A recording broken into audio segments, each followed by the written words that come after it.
So I'm here with John from John Varlow Training and Consultancy. And first of all, congratulations on your award. Thank you very much.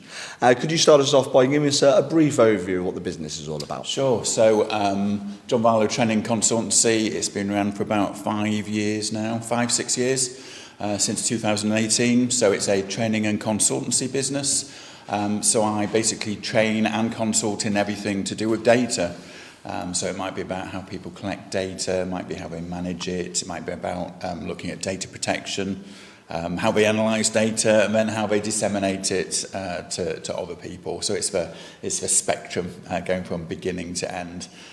Quite a lot of what I do is talking about how to analyse data effectively, so looking at how to do the right statistics, all the things, in terms of data science that you hear about nowadays.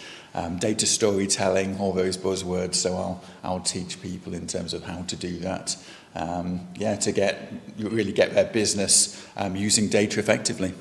And just data from an outsider's point of view, they can be quite fearful of it, can't they? Because it can be very complex, of course it can, but it's about picking out those important pieces, and I suppose you sort of teach people how to do that, don't you? Absolutely. So there's a lot of businesses that don't do anything with the data they collect. Getting people to actually look at the data they have and do something sensible and useful with it is the challenge. Most businesses wanted to do that. But sometimes they don't know how to do it.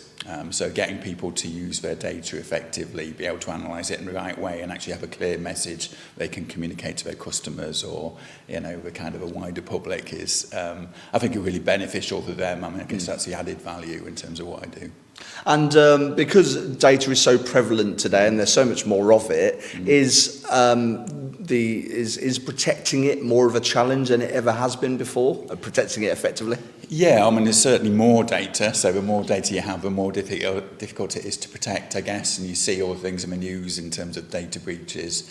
But actually, I think the principles behind it haven't really changed. Okay. And certainly data protection isn't there to stop people using things. It's just, common sense. And when you mention things like GDPR and data protection to people, they come out in a cold sweat.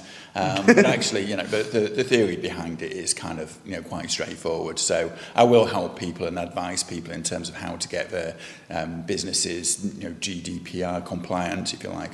Certainly charities. I work quite a lot with charities who don't particularly have the knowledge that kind of bigger organisations will do. And so I can kind of go in and give them bits of guidance in terms of how to handle their data more effectively.